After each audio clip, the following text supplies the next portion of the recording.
కరీంనగర్ జిల్లాలో మున్సిపల్ ఎన్నికలకు సర్వం సిద్ధమైంది. మొత్తం 66 డివిజన్లు ఉండగా కరీంనగర్ కార్పొరేషన్లో మొత్తం 3,40,000 మంది ఓటర్లు ఉన్నారు. కరీంనగర్ ఎన్నికల బరిలో 389 మంది అభ్యర్థులు పోటీ పడుతున్నారు.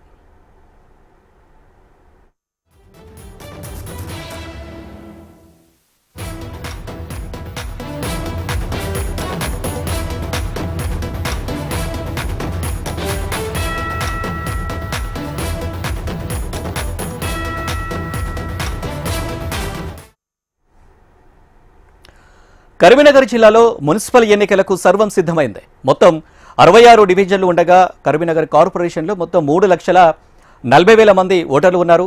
కరీంనగర్ ఎన్నికల బరిలో 389 మంది అభ్యర్థులు పోటీ పడుతున్నారు.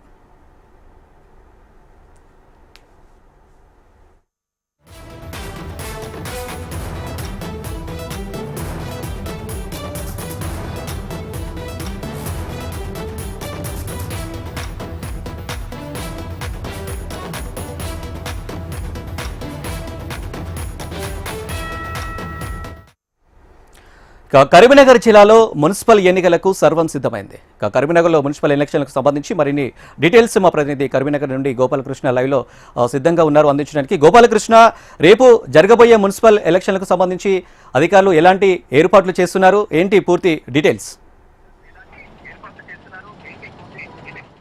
66 డివిజన్లు ఉన్నాయి. ఈ 66 డివిజన్లకు గాను 477 పోలింగ్ కేంద్రాలకు గాను 477 పోలింగ్ కేంద్రాలను ఏర్పాటు చేశారు అధికారులు. ఇందులో మొత్తం దాదాపుగా 3,40,000 మంది ఓటర్లు ఉన్నారు. ఈ ఓటర్లందరూ కూడా రేపు ఓటు హక్కు వినియోగించుకునేటువంటి అవకాశం ఉంటుంది. ముఖ్యంగా ఈ 477 పోలింగ్ కేంద్రాల్లో 14 అతి సమస్యాత్మక పోలింగ్ కేంద్రాలుగా, అతి సమస్యాత్మక ప్రాంతాలుగా గుర్తించారు. ఆయా చోట్ల, ఆ 14 చోట్ల గట్టి బందోబస్తును అయితే ఏర్పాటు చేస్తున్నారని చెప్పుకోవచ్చు. ఇక 5 మోడల్ పోలింగ్ స్టేషన్ ఏర్పాటు చేశారు. ఈ మోడల్ పోలింగ్ స్టేషన్లో ప్రతి చోట కూడా మొదట వచ్చేటువంటి 50 మంది ఓటర్లకు ప్రత్యేకంగా గులాబీ పూలు ఇచ్చి ఎలక్షన్ అధికారులు వాళ్ళందరినీ కూడా వెల్కమ్ చేయబోతా ఉన్నారు. అక్కడ ఉన్నటువంటి సిబ్బంది ఇప్పటికే ఎన్నికలకు సంబంధించినటువంటి సామాగ్రి, బ్యాలెట్ బాక్సులు కావచ్చు, ఓటింగ్ స్లిప్స్ కావచ్చు, ఇవన్నీ కూడా ఇప్పటికే పోలింగ్ కేంద్రాలకు చేరుకున్నాయి. ఉదయం నుంచి డిస్ట్రిబ్యూషన్ ప్రక్రియ నడుస్తోంది. మొత్తం 66 డివిజన్లకు సంబంధించినటువంటి అన్ని పోలింగ్ కేంద్రాల్లో 477 పోలింగ్ కేంద్రాల్లో ఇప్పటికే సిబ్బంది అందరూ కూడా తరలి వెళ్తున్నారు. అత్యంత భద్రత నడుమ ఈరోజు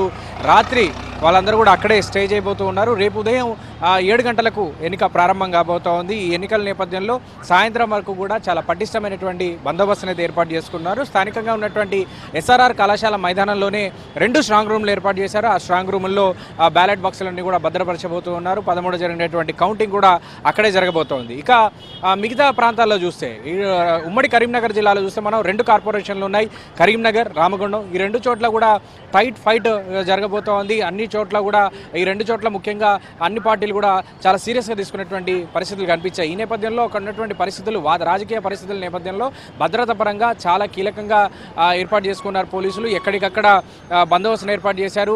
ఎవరు కూడా గుమ్మికూడు ఉండడం కావచ్చు, లేదు అని అంటే పార్టీ ప్రచారాలు చేయడం కావచ్చు, ఇలాంటి చర్యలకు పాల్పడవద్దని చెప్పి ముందస్తుగానే సూచనలు చేశారు. పార్టీకి సంబంధించినటువంటి ప్రతినిధులతో సమావేశాలు కూడా ఏర్పాటు చేసుకున్నారు. రేపు జరగబోయేటువంటి ఎన్నికల నేపథ్యంలో ఎక్కడ కూడా గుమ్మిగులు కూడుకోవడం, ప్రచారం నిర్వహించడం, పోలింగ్ కేంద్రాల దగ్గరకు వచ్చి కండవాలతో రావడం కావచ్చు, ఇలాంటి చర్యలు ఏవి కూడా చేయొద్దంటూ రాజకీయ పార్టీల ప్రతినిధులకు ముందస్తుగానే పోలీసులు, అటు ఎన్నికల అధికారులు సూచనలు అయితే జారీ చేశారు. ఇక రేపు జరగబోయేటువంటి ఎన్నికల నేపథ్యంలో ఉదయం 6 గంటల నుంచే పోలింగ్ సిబ్బంది అన్ని కూడా సమాయత్తం చేసుకోబోతా ఉన్నారు. 7 గంటల నుంచి పోలింగ్ ప్రక్రియ ప్రారంభం కాబోతోంది. సాయంత్రం వరకు జరగబోయేటువంటి ఈ పోలింగ్లో ఎక్కడ కూడా అవాంఛనీయ ఘటనలు జరగకుండా కమిషనరేట్ వ్యాప్తంగా 2 కూడా, రామగుండం కమిషనరేట్ కావచ్చు, ఇటు కరీంనగర్ కమిషనరేట్ కావచ్చు, ఈ 2 పోలీస్ కమిషనరేట్ వ్యాప్తంగా పూర్తి ఎత్తున బందోబస్తును అయితే ఏర్పాటు చేసుకున్నారు. 2 కమిషనరేట్లో 1000కి పైగా సిబ్బందులు. కరీంనగర్ కార్పొరేషన్ సంబంధించి కరీంనగర్ కమిషనరేట్ పరిధిలో మొత్తం కరీంనగర్ మున్సిపల్ కార్పొరేషన్, అట్లాగే Choppadandi municipality, Jammikunta municipality, Huzurabad municipality ఉన్నాయి. సో ఈ చోట్ల పూర్తి చేస్తున్న పెద్ద ఎత్తున బందోబస్తును అయితే ఏర్పాటు చేసుకున్నారు. కొన్ని సమస్యాత్మక ప్రాంతాలు ఉన్నాయి. కరీంనగర్లోని 66 డివిజన్లోనే మొత్తం 14 సమస్యాత్మక, అతి సమస్యాత్మక కేంద్రాలను గుర్తించారు. ఈ చోట్ల మొత్తం కూడా కమాండ్ కంట్రోల్ సెంటర్లు ఏర్పాటు చేసుకో ఉన్నారు. అంటే ఎప్పటికప్పుడు ఇటు ఎన్నికల ప్రక్రియని, ఓటింగ్ ప్రక్రియని వెబ్కాస్టింగ్ ద్వారా ఎన్నికల అధికారులు పరిశీలిస్తూ ఉండగా పోలింగ్ కేంద్రాల బయట ఉన్నటువంటి పరిస్థితులను పోలీసులు ఎప్పటికప్పుడు పర్యవేక్షించబోతా ఉన్నారు. కరీంనగర్లో ప్రత్యేకంగా కమాండ్ కంట్రోల్ ఏర్పాటు చేసుకోవడంతో పాటుగా ఇక్కడ ఉన్నటువంటి పరిస్థితులను నేరుగా హైదరాబాద్లోనూ వీక్షించే విధంగా పూర్తిగా పారదర్శకంగా ఎన్నిక జరిగే విధంగా ఏర్పాట్లు చేశామని చెప్పి అధికారులు అయితే చెప్తా ఉన్నారు. అనిల్, గోపాలకృష్ణ, చూసుకున్నట్టయితే ఇప్పుడు ఎన్నికల అధికారులు ఎవరైతే ఉన్నారో ఇప్పుడు ఓటర్లు వేసే ఓటర్లకి ఏ ఐడి కార్డులు ఉంటే ఓటు వేయచ్చు అనేది చెప్తున్నారు, ఎలాంటి సూచనలు కూడా జారీ చేస్తున్నారు?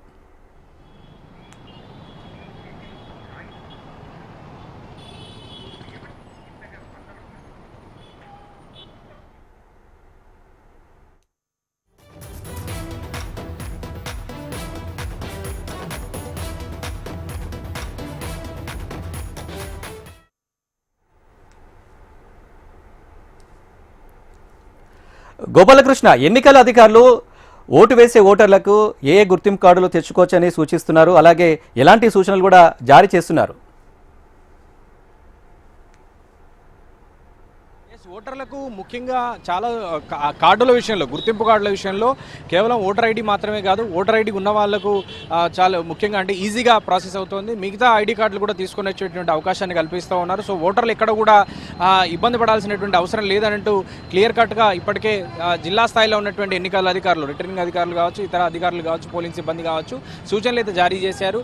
ఎట్టి పరిస్థితుల్లో ఓటు వేయకుండా ఉండొద్దు అనేటువంటి సూచనలు కూడా జారీ చేశారు. ఎందుకంటే ఓటు బాధ్యతగా తీసుకొని ఖచ్చితంగా ఓటు హక్కును వినియోగించుకోవాలనేటువంటి సూచనలు అయితే జారీ చేస్తూ ఉన్నారు. ముఖ్యంగా ఓటర్ల భద్రత విషయంలో కూడా చాలా సీరియస్గా ఉన్నామన్న విషయాన్ని కూడా చెప్తున్నారు. ఎందుకంటే గతంలో జరిగినటువంటి సంఘటనలను దృష్టిలో పెట్టుకొని ఎక్కడ కూడా ఓటర్లను ప్రభావితం చేసేటువంటి క్రమంలో కావచ్చు, పోలింగ్ కేంద్రానికి ఓటర్లు వస్తున్నటువంటి సందర్భంలో కావచ్చు, కొంత తీవ్ర ఘర్షణ మధ్య పరిస్థితులు వస్తూ ఉన్నాయి. ఈ క్రమంలో ఈసారి అలాంటి ఘటనలు జరగకుండా, అలాంటి చర్యలు జరగకుండా గట్టి బందోబస్తు తీసుకున్నామని పోలీసులు చెప్తూ ఉన్నారు. మరోవైపు ఓటర్లను ప్రభావితం చేయకుండా ఉండేందుకు నిఘా ఎప్పటికప్పుడు ఉంటుంది.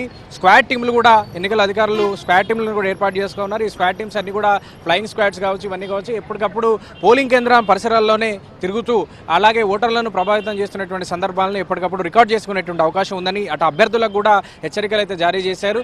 ఓటర్లు ఏ గుర్తింపు కార్డు అయినా, ఆధార్ కార్డు కావచ్చు, ఓటర్ ఐడి కావచ్చు, ఇతర గుర్తింపు కార్డులు ఏవైనా కూడా తీసుకువచ్చి ఓటు హక్కును వినియోగించుకునేటువంటి అవకాశం ఉంటుందని అధికారులు చెప్తా ఉన్నారు. గోపాలకృష్ణ, చూసుకున్నట్టయితే ఎలక్షన్లు ఎక్కడ జరిగినా, ఎప్పుడు జరిగినా ఓటర్లను మచ్చిక చేసుకోవడానికి ఓటుకు నోటు అనే ఒక చర్య మాత్రం కొనసాగుతుంది. దీని నేపథ్యంలో రేపు జరుగుతున్న ఎలక్షన్ల నేపథ్యంలో డబ్బు తరలింపు అనే ప్రక్రియ కూడా కొనసాగుతుంది. దీని విషయంలో పోలీసులు ఎలాంటి కట్టుదిట్టమైన చర్యలు తీసుకుంటున్నారు, ఎలా పర్యవేక్షిస్తున్నారు?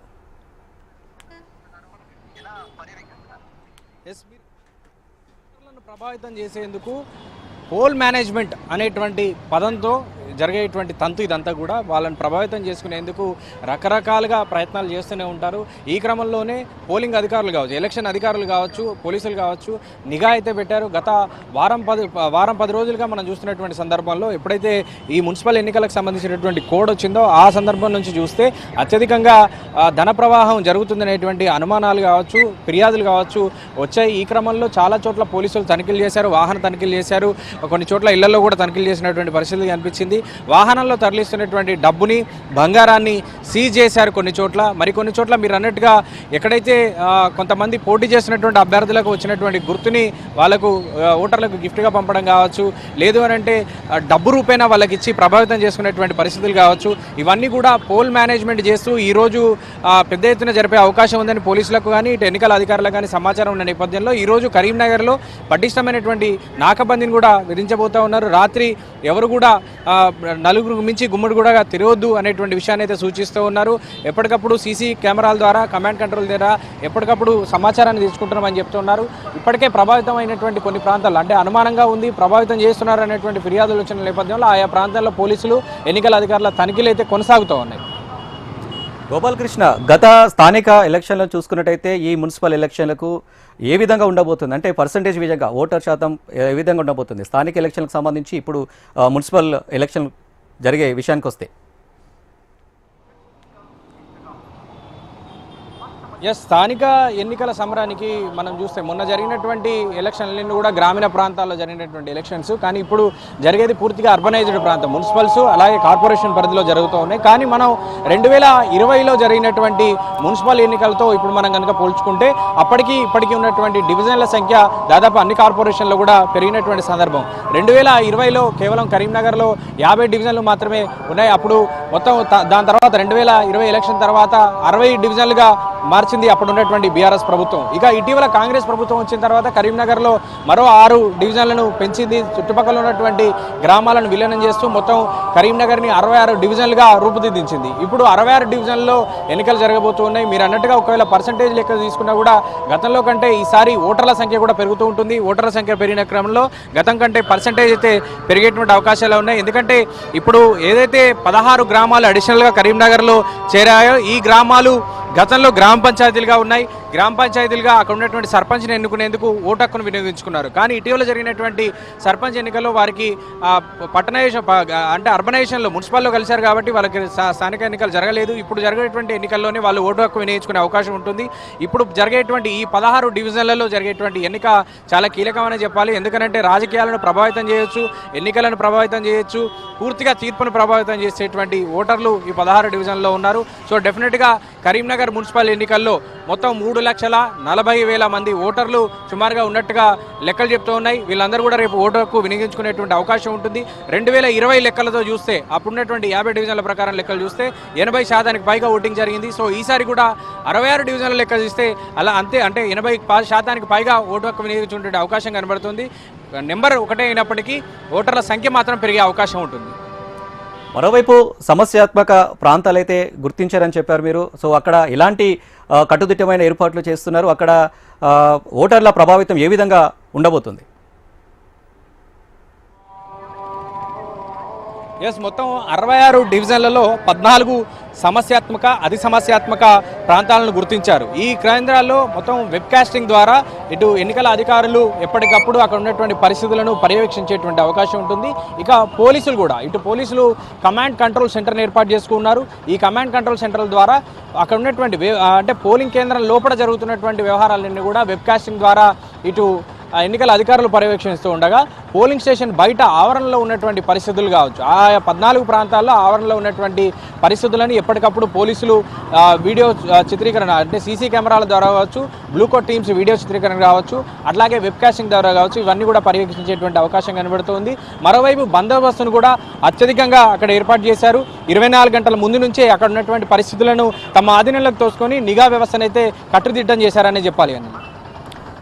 Right Gopalakrishna, thank you.